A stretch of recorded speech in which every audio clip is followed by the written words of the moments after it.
La semana en RCR. Actualidad, entrevistas, comentarios del acontecer nacional e internacional en la semana de RCR TV. Ingresar como cada sábado con el doctor Herbert Cuba García, médico especialista en políticas públicas, comentarista del portal de opinión El Montonero. A propósito de la situación política, esta semana él escribe, ayer, golpe fallido y vacancia presidencial. Pedro Castillo, de corrupto a golpista. Lo que me da pie a plantearle la primera pregunta. Qué gusto saludarlo, doctor Cuba, muy amable. Muy buenos días, un saludo a ambos y a todo el país. Usted resume a Pedro Castillo de corrupto a golpista, ¿no? Un golpe fallido en la vacancia presidencial. ¿Cómo mira el escenario? Mire, primero quiero señalar que he escuchado varias versiones en la denominación de lo que ocurrió ese día. Unos hablan de intento de golpe, otros se llaman golpe, y lo real es que fue un golpe fallido. Pero sí fue un golpe, eso hay que tenerlo claro y preciso, que no debe quedar ninguna duda en la población. No fue un intento, fue un golpe fallido, que no tuvo el resultado que esperó, cierto, pero fue un golpe de Estado en toda línea. El segundo tema que hay que interpretar aquí también, hay que entender, es que el presidente tenía 3 escenarios posibles de desenlace ese día 7. El primero que él debió haber pensado es en la renuncia. Después de haber escuchado las últimas declaraciones de Salatín Marrufo, lo más probable es que ella haya pensado en la renuncia. Pero si renunciaba por corrupto. El segundo tema era esperar el desenlace de la vacancia. Probablemente el día, la víspera, tenía casi un alto porcentaje de tener el blindaje de los 44 congresistas a que ya nos estábamos acostumbrando. Sin embargo, parece ser que esta mañana los votos corrieron y él tenía que esperar un desenlace de vacancia y en todo caso era bancado por corrupto. Entonces él escogió una tercera versión a sabiendas que no tenía ninguna posibilidad de éxito porque no había hecho las coordinaciones necesarias para hacer un golpe de Estado. Sin embargo, generó el escenario del golpe de Estado para transformarse de corrupto, pasar a la historia, su epitafio final de su sepultura política, como un político golpista, ¿no? Porque la idea de él era ponerse la idea de que es un político que no arreba banderas, que se inmolaba por la Asamblea Constituyente, que se inmolaba por restaurar el poder de la población para definir un referéndum, que se inmolaba por las poblaciones nativas, originarias, por los ronderos, etcétera, etcétera. A tal punto que eso es lo que justifica su golpe en el momento que él lo ejecuta. Y él de esa manera consigue doble efecto. Primero, una narrativa hacia el interior del país y segundo, una narrativa hacia el exterior, que ahora ya en el exterior no ha cundido la idea de que él ha sido un presidente corrupto, sino que es un presidente que ha intentado dar un golpe de Estado ante un Congreso que lo quería vacar, es decir, como un fuego cruzado entre dos entes políticos en el país. Esta ha sido la intención. Por otro lado, también hay que señalar que el Congreso de la República tuvo una reacción inmediata, oportuna, pero creo que con alguna falencia legal, ¿no? Porque no se votó la moción que tenía que votarse, que fue la moción que estaba en agenda, sino se hizo un proyecto de resolución directa que se votó de modo inmediato y para cumplir el artículo 89, inciso 3 del reglamento del Congreso, que son los 2/3 de la votación, o sea, 87 votos.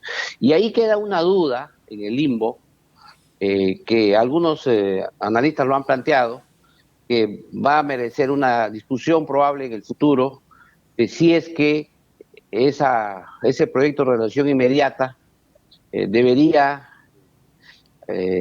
haberse llevado por el procedimiento de un pedido de vacancia con 4/5, es decir, con 104 votos, porque la votación solo obtuvo 101 votos. Esto es una discusión que no la podemos responder en estos instantes. Probablemente esa discusión se dé en el Tribunal Constitucional en su momento, debido a que la premura que se hizo todo con justicia, ¿no? Legítimamente, no se incluyó la moción del congresista Edward Málaga, que ya tenía agenda, ya tenía señalado el plazo, que debió solo incluirse un renglón adicional, digamos, a esa resolución, y poder incluirse también el tema del golpe de Estado. Ahora, Sea cual sea el sentido de esta pequeña discusión que va a haber, es que deja resquicio para una serie de reclamos que se están haciendo desde los grupos minoritarios de izquierda en estos momentos en el país, debido a que quizá no se ha sido muy riguroso en este procedimiento. ahora, doctor Cuba, usted ha trazado 3 espacios, ¿no?, sobre la toma de decisión de Pedro Castillo, ¿no? Pero lo cierto es que Pedro Castillo ha venido avanzando en los últimos 17, 18 meses de gobierno precisamente en liquidar la institucionalidad en el país, ¿no? Era una persona que no creía en el Tribunal Constitucional, no creía en la Defensoría del Pueblo y en su mensaje a la nación, porque hay que decirlo con claridad, fue mensaje a la nación. El señor Castillo de plano dijo: voy a liquidar estas instituciones. O sea, no había ningún resquicio para poner en duda las intenciones de Pedro Castillo. Ustedes además han señalado con suma claridad de que probablemente lo atemorizó, lo asustó, que en horas de la tarde se iba a ver el tema de la vacancia presidencial, a tenor de lo que ya 24 horas antes y horas antes el señor Salatiel Marrufo estaba narrando. Porque lo que narraba el señor Salatiel Marrufo, una cosa era leer un acta fiscal y otra cosa es lo que decía frente a la Comisión de Fiscalización del Parlamento Nacional, ¿no? Y lo narraba con lujo de detalle, ¿no? Y qué coincidencia que minutos después, en un mensaje a la nación, el presidente ya no patea el tablero, el presidente simple y llanamente, no lo sabemos, probablemente en algún momento lo sabemos con exactitud, estaba tratando ya de ponerle punto final a un plan que venía urdiendo desde hace mucho tiempo. En realidad, las circunstancias ya lo fueron cercando y lo obligaron a poner en práctica lo que él siempre imaginó, en su imaginario estuvo. ¿Por qué le hago todo este recuento, no? Porque para mí, usted dice, se ha inmolado. Probablemente en el imaginario de mucha gente, la figura de Castillo es la figura del defensor del pueblo, un sector de la población, ¿no?, de quien defiende los derechos de las personas, ¿no? Para mí, simple y llanamente, es una persona que está embarrado en la corrupción, y lo que pretendió hacer el día 17 de diciembre fue armar una sonada para alargarse el país. Eso es lo que pretendió el señor Castillo, con anuencia de un grupo de ministros, que ya sabremos próximamente quiénes han sido, ¿no? Porque Castillo lo ha hecho solo, creemos que no. Ayer lo escuchaba el señor Mendieta, él decía: no, yo no sabía nada. Lo escuchaba al ministro de Defensa: yo no sabía nada. Los otros ministros: yo no sabía nada.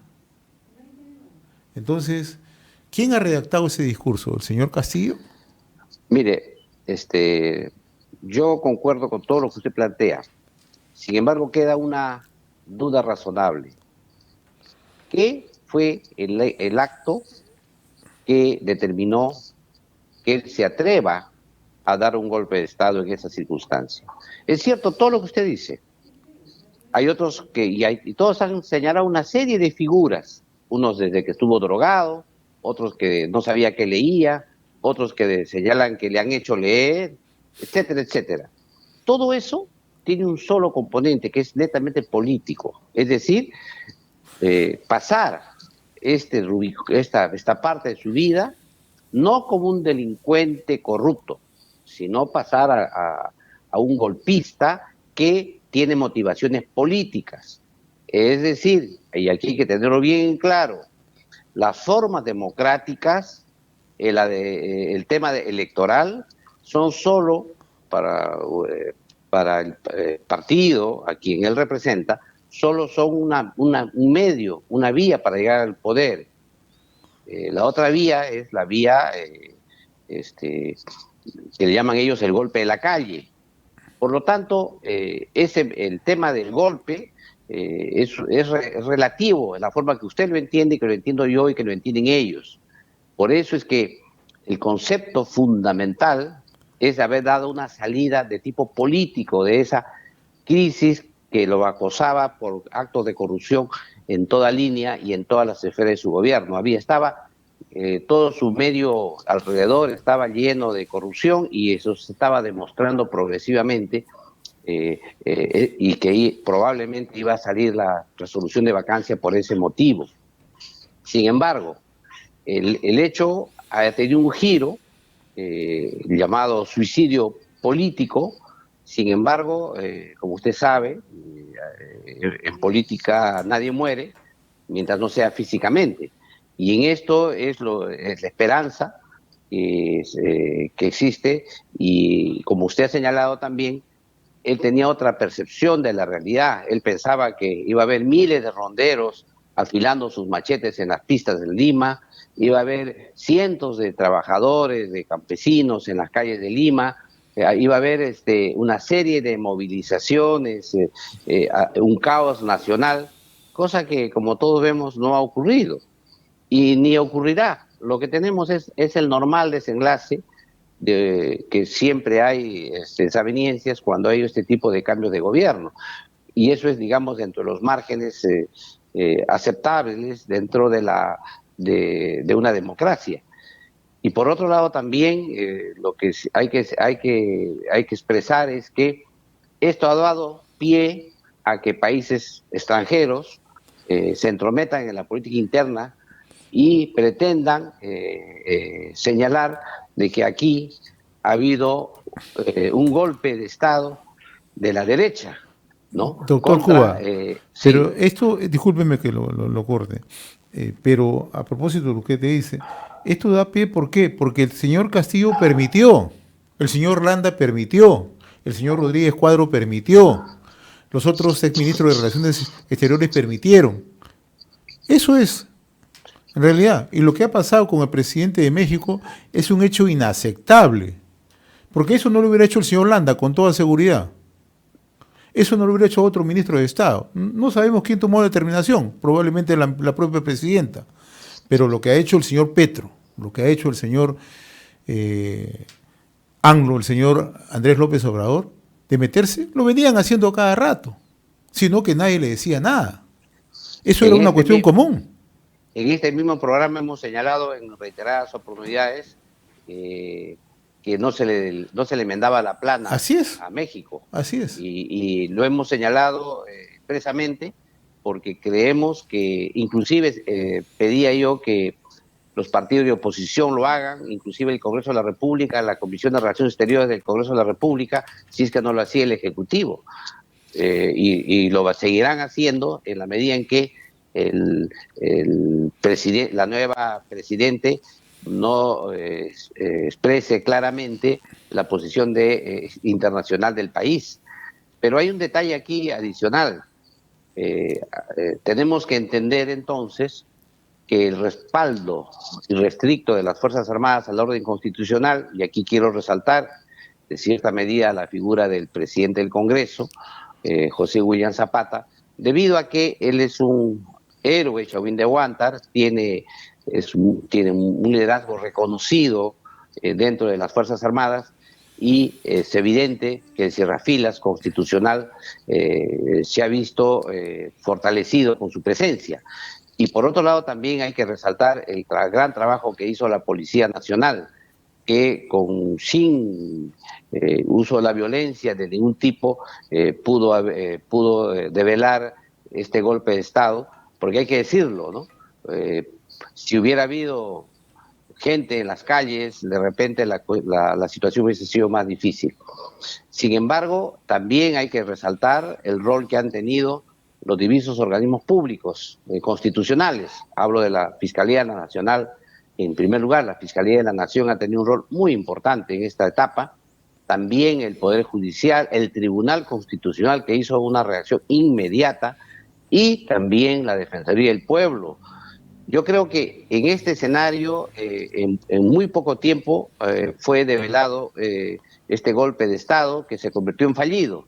Sin embargo, quiero aquí expresar el posterior manejo de este desenlace no es el mejor. No entiendo cómo un embajador de un país extranjero puede visitar a un detenido acusado de golpe de Estado, nada menos, que es digamos el peor atentado que puede tener una democracia. Entonces, no entiendo tampoco cómo es posible que todavía el gobierno no tome manos firmes frente a estas declaraciones internacionales. Y además, me parece sensato, sí, que el Congreso de la República los congresistas estén haciendo declaraciones mesuradas en relación al futuro del país, porque como es natural, tiene que ser una construcción colectiva y no el impromptus de algún líder de ninguna de las posiciones políticas. Ahora, ¿cómo entender la posición de Perú Libre, doctor Cuba? Perú Libre, un sector de su bancada votó para la vacancia presidencial, el último 7 de diciembre, para que se cumpla ya para la sucesión de mando presidencial, ¿no? Y ahora, ayer sacan un comunicado, ¿no?, denostando a la presidenta de la República, ¿no? ¿Cómo entender este juego? O sea, los de la izquierda quieren tener la razón en todo orden de cosas. O sea, pueden jugar como ellos les da la gana. Jugar al... Yo creo que existe un traslado de su propia responsabilidad hacia la presidente Boluarte. ¿Por qué hay un traslado de su responsabilidad? Porque si ellos hubieran mantenido sus 44 blindadores, no se le vacaba al golpista. Seguía siendo presidente el golpista y tuvieran que aceptar lo que señaló el golpista. Sin embargo, ellos accedieron a que es un golpe de Estado, en consecuencia votaron a favor de vacar al presidente, y lo que no hicieron en el hemiciclo, ahora lo hacen a través de un comunicado desde la calle. Es decir, lo que no defendieron en su momento, ahora se lo trasladan a la presidenta de la República. Por otro lado, también es necesario que la población conozca que, así como ocurrió en el periodo de del traspaso del gobierno de Manuel Merino de Lama al presidente Sagasti, que se señaló que los 105 vacadores, que así se les denominó a los 105 patriotas que constitucionalmente vacaron al expresidente Vizcarra, que los 105, entre comillas, vacadores, no podían ocupar ni un cargo en el Congreso, ni un cargo en el Ejecutivo. Y se permitió que una minoría del Congreso gobierne el Congreso de la República y gobierne también el Poder Ejecutivo.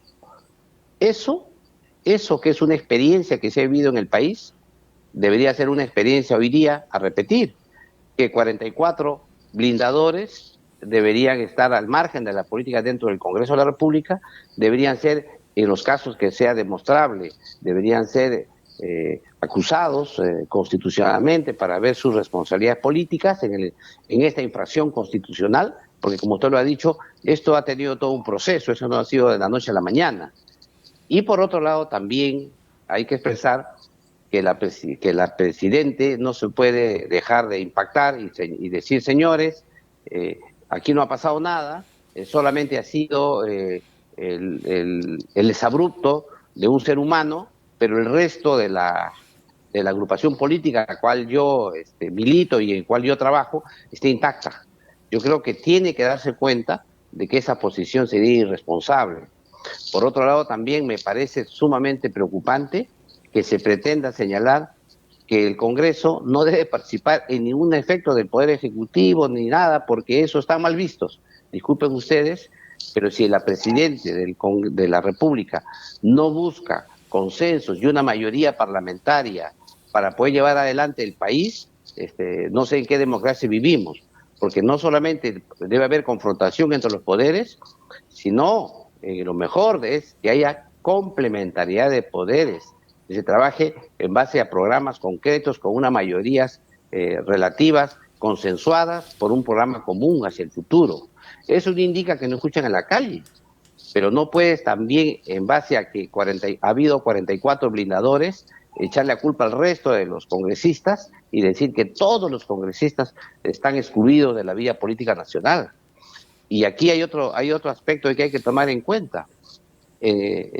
Cuando se habla de que la legitimidad, que la calle, no se toma en cuenta que son palabras vacías, porque ¿a qué se refieren? ¿Qué significa la calle, el pueblo? ¿A quién representan?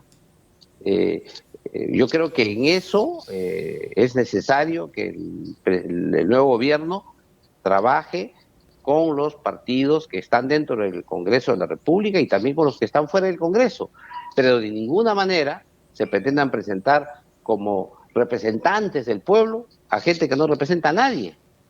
Por ahí salen ex funcionarios, ex ministros, ex hacedores de la política nacional que en su momento tuvieron algún nivel de representación, pero que en el momento actual ya no representan a nadie. No le vaya a ocurrir lo que le pasó al expresidente Merino, que también salió con la lógica de que ningún congresista pueda ir al Ejecutivo, y pusieron un gabinete de lujo, pero que no tiene ningún respaldo popular. Entonces yo creo que es muy importante que la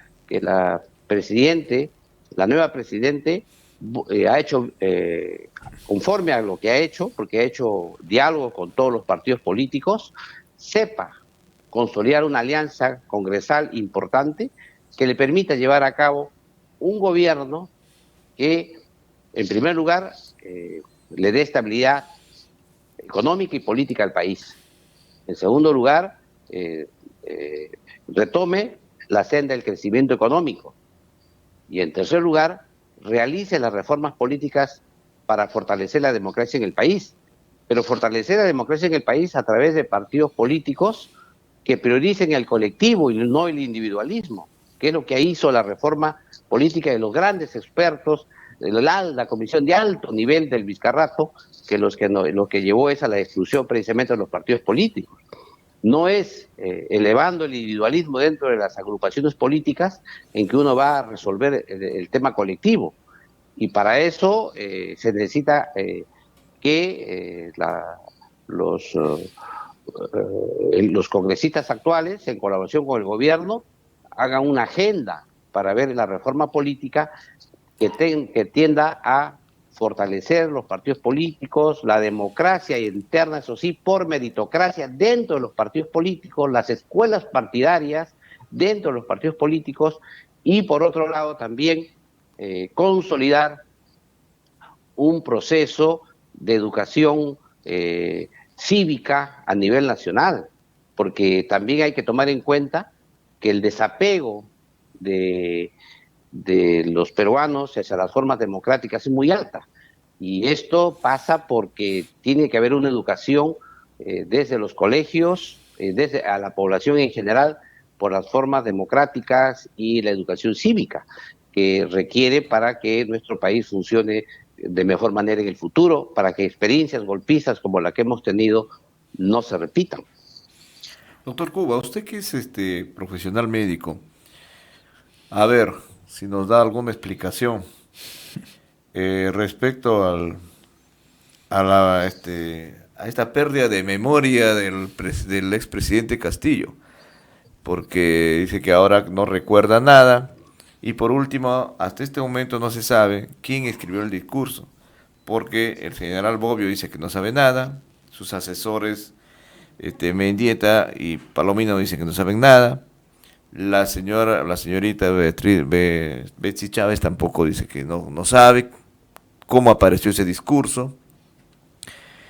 Y finalmente el propio presidente Castillo ha dicho que no se acuerda qué cosa ha leído, ni cómo llegó ese discurso allí, y eso se está tratando de utilizar entonces como un como un arma, una herramienta para decir que en realidad debería de tomarse alguna medida contemplativa en relación a la detención del expresidente Castillo, y hasta algunos dicen que se debería dejarle que se asile en la Embajada de México, porque supuestamente algo raro, una cosa medio rara está allí, y hasta ahora no se identifica quién le dio el brebaje del olvido, ¿no? El ex congresista Bellido está por calles y plazas regando este tema, y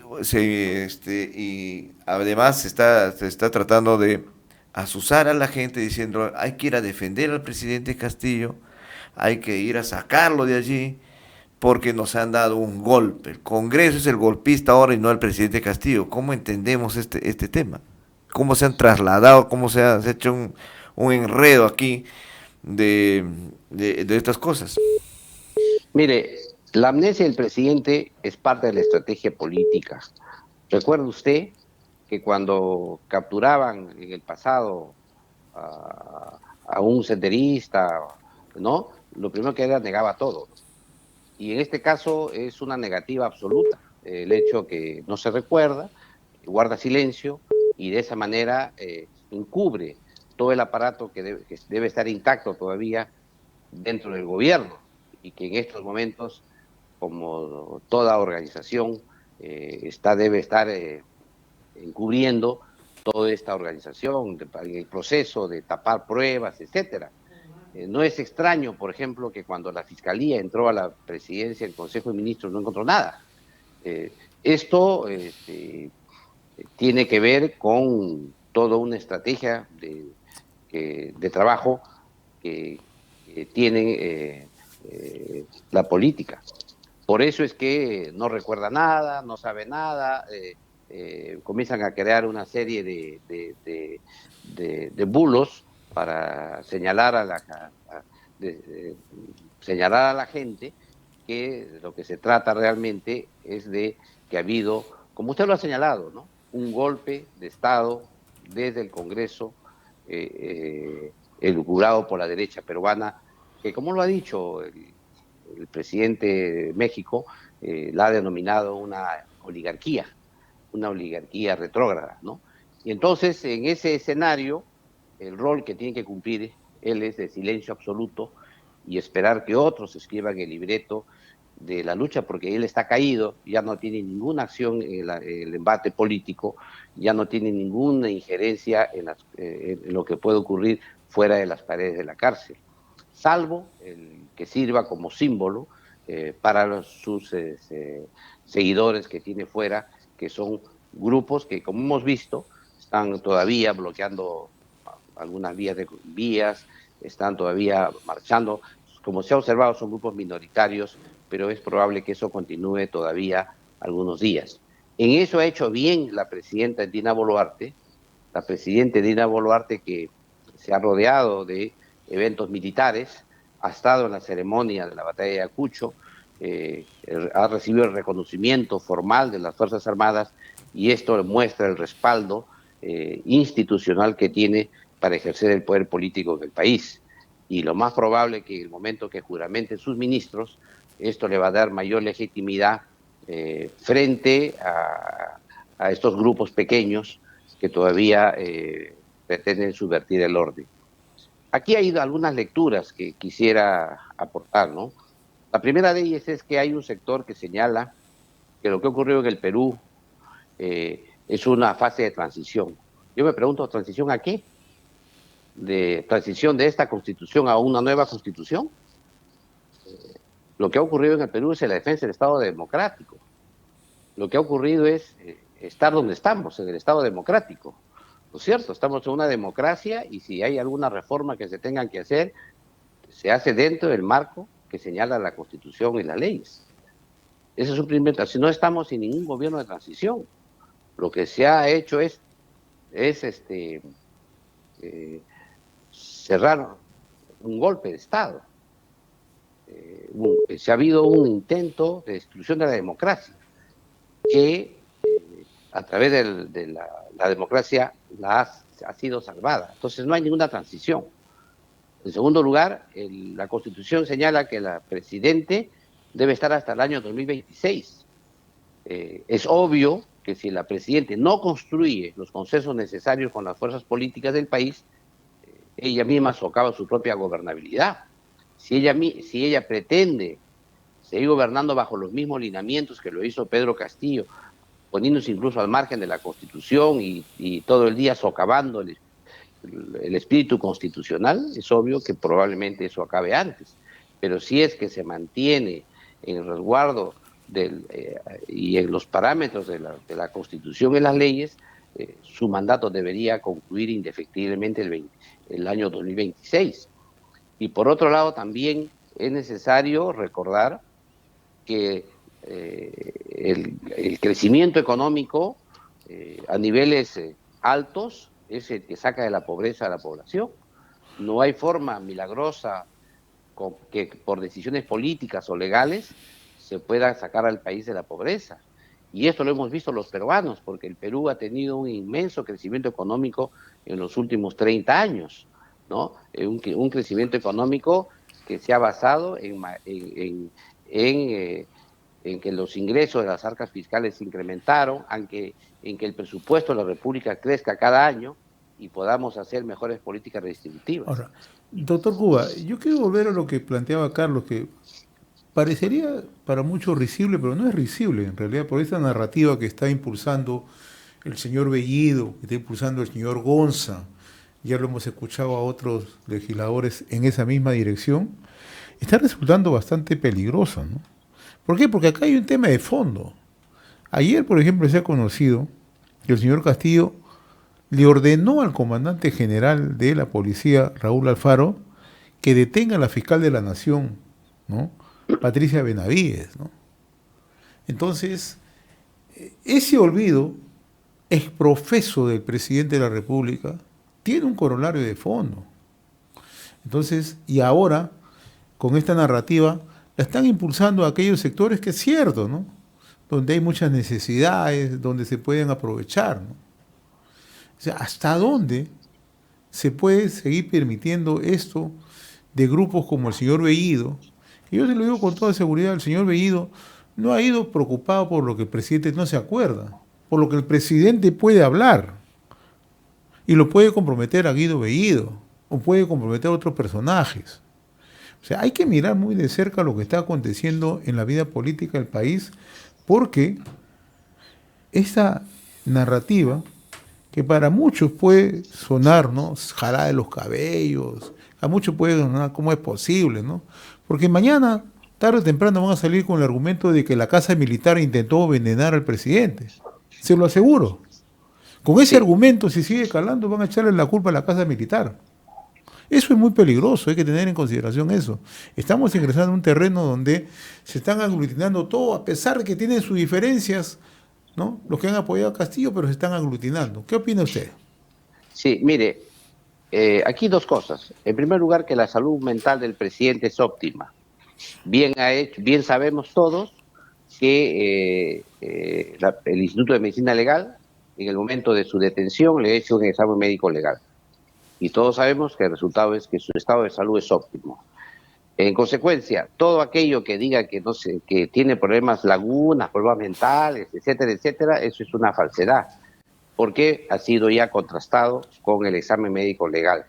En segundo lugar, si uno lee la nitidez de su discurso, lo que se puede apreciar es tensión, alta tensión emocional, incluso con un temblor en las manos, pero eso de ninguna manera señala que podría estar fuera de sí o puede estar drogado, etcétera, etcétera. El examen, así a simple vista, que cualquier ciudadano ha percibido, se da cuenta uno de que estaba en sus cabales.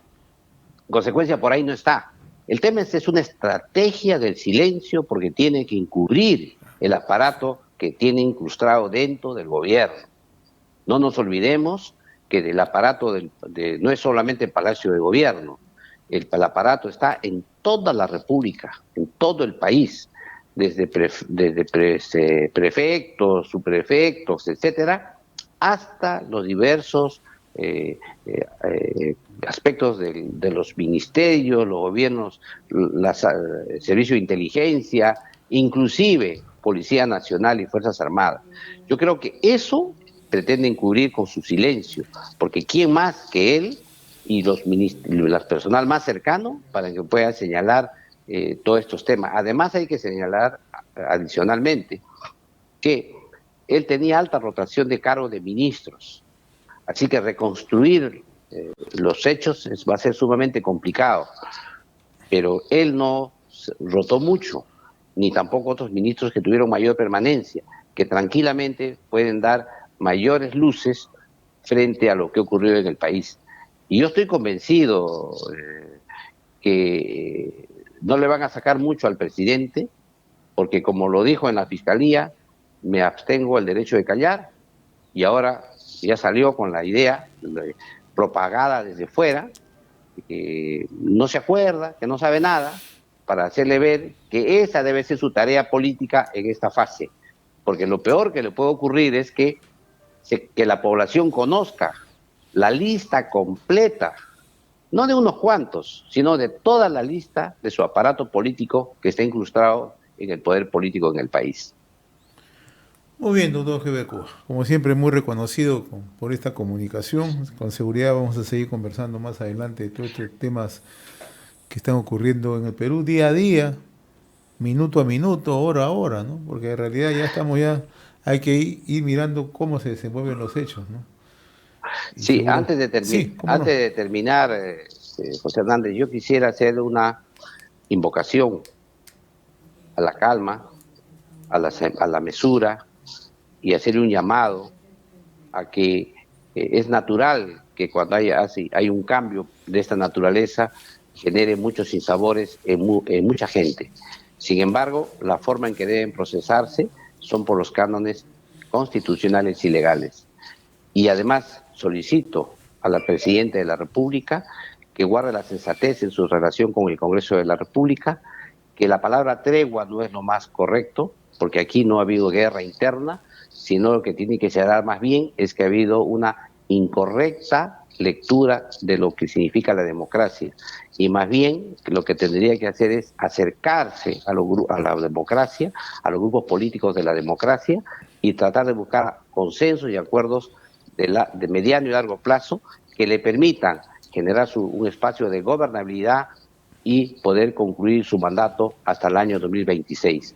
No hay forma de salir de esto si es que ella insiste en el afinamiento de su propio partido que lo llevó al gobierno e insiste en tratar de darle facilidades al reo al reo golpista, al olvidadizo, incluyendo una visita para saber qué ocurrió. Si no le cuenta a la Fiscalía de lo que ocurrió, menos le va a contar a la Presidenta de la República. Para eso están las instancias gubernamentales que tengan que tomar las declaraciones de quien pretendió pisotear la ley y la Constitución en el país. Doctor Cuba, muy agradecido por esta comunicación sabatina. Gracias, muy amable. Muchas gracias. Hemos presentado La Semana en RCR TV a través del canal 796 de Cable Más.